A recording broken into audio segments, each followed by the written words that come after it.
Hey guys, we are finally ready for Chapter 2 of the 0 Degree Zombie Zone. We just left Bakari in the hallway after leaving a tight situation in math class to get some fresh air. But then a disc appears out of nowhere and literally hands reach out and pull him through it. So let's find out what happens next. Chapter 2, dialed down to 0. You! The voice booming down at me is big and cold and about as friendly as a python. I glance up, and up, and up some more, until I'm practically falling backward, and I'm already on my backside from when those hands dropped me. Onto an ice rink, feels like? My backside is going numb already. But I forget all that as I stare up at this mean stranger towering over me. He's gotta be 7 feet, easy. And his skin is so pale, it's actually blue. He looks like he's been carved out of ice, and he's scowling, fit to burst. Whew, me? I managed to squeak out, because his cold blue eyes are fixed on me, and me alone. Yes, you, he bellows. Bakari Katari Johnson, return me my ring. And a hand the size of my head reaches down, palm up, like I'm supposed to slap him a high five or something. Only I have no idea what he's talking about. What ring? I ask. I manage to get back on my feet, which I guess makes me feel better, 'cause questions start spilling out of my mouth. And who are you? And where am I? And how do you know my name? I'm Xenon, he answers. I'm the ruler of this place, the 0 Degree Zombie Zone. I get the 0 degree part. I'm starting to shiver. And not just out of fright, I think my nose just froze. But Zombie Zone? Then I actually look around for the first time. Crap. It's less like an ice rink than a scary winter wonderland, really. There's plenty of ups and downs, hills and valleys, and even what looks like houses off a ways, but everything is made of ice, all blue and white. I'm in an ice village. Then there's the people. I thought this Xenon guy and I were alone because I didn't hear any loud noises. I guess it's because the rest of them don't talk much. Or maybe at all. What they do is lumber about, arms out, eyes wide, mouth hanging open. You know, like zombies. Only made of ice. Or frozen. Anyway, zombie popsicles. Zombsicles. Zombsicles? Yuck. Of course, even though I'm scared, I'm shaking. And so cold, I'm shaking even more. My mind starts going a mile a minute, like it does.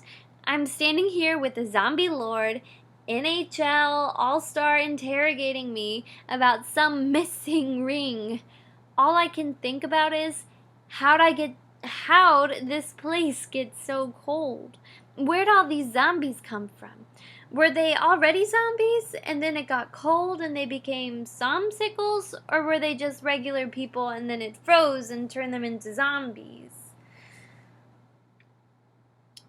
And did this guy Xenon do that, or did he just happen along afterward and decide, I kind of like it here, I think I'll stay and make myself king of the place? He's not clumsy and he can talk, so he's not a zombie.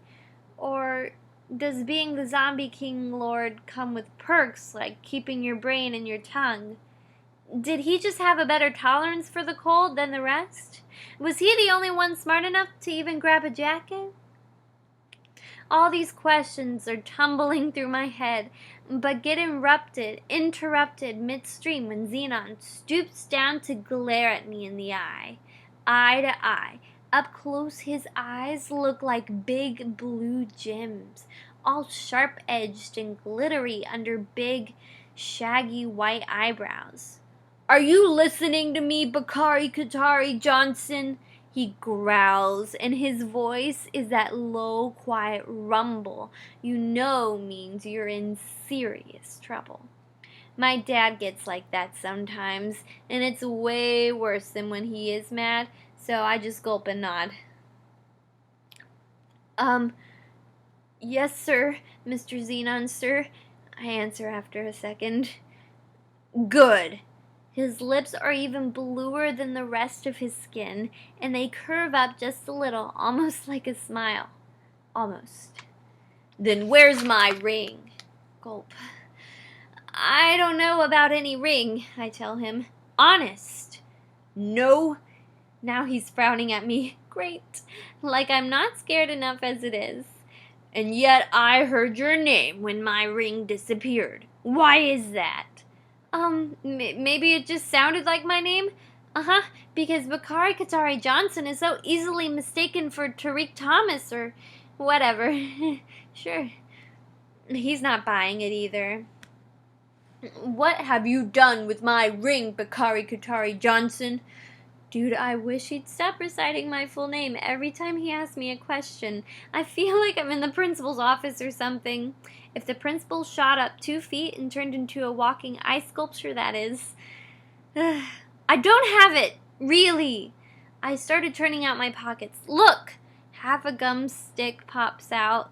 Thanks, Wardell. And then 2 rubber bands, a little stub of pencil, 2 quarters, a finger puppet, a Kleenex, and Granddad's marble. See? No ring. Xenon frowns and pokes at the little pile.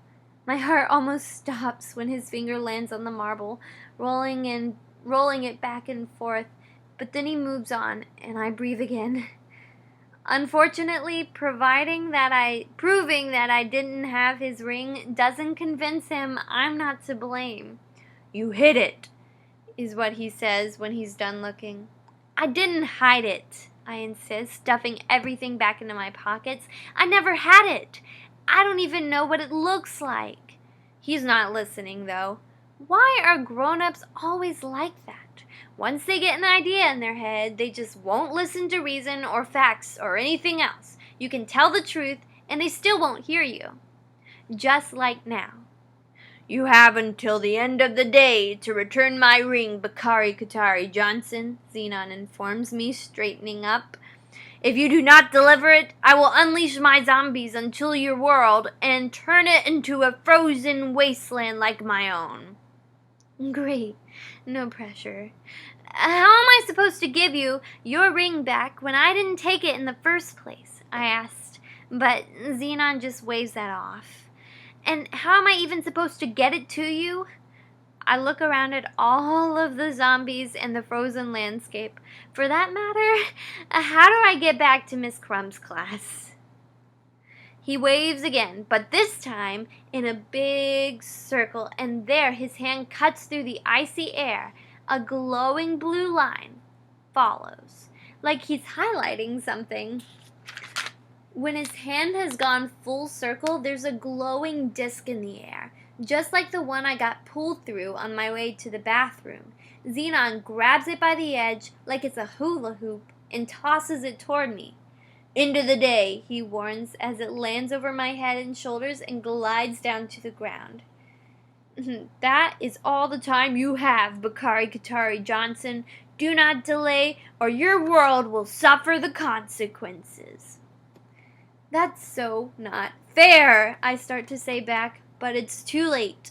The minute the disc settles around my feet, I feel warm air and everything blurs.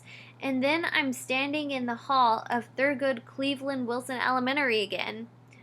I'd imagine the whole thing, except there's a ring of melting ice at my feet, and my jeans are still frozen in places. Plus, my eyelashes are dripping. Okay, so now on the top of the whole hall monitor situation, I've got a crazy ice zombie lord telling me I need to give him his ring back, and I don't have it, or he's gonna let his ice zombies loose on the world?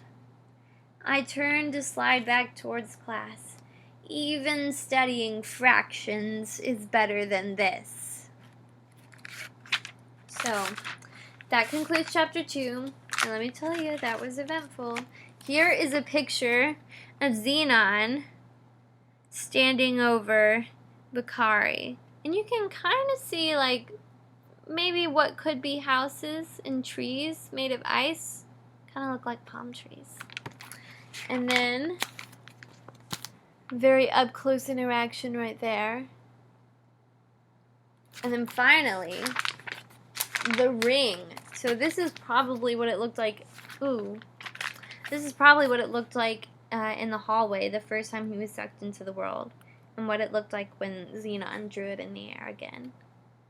But imagine it blue. Okay, don't forget to take a note. Try to quickly summarize the whole situation of what's going on. For some reason, Xenon heard Bakari's name being called when the ring went missing. So he's blaming Bakari. And if Bakari doesn't return the ring by the end of the day, this whole book must be a day long. It's a long day.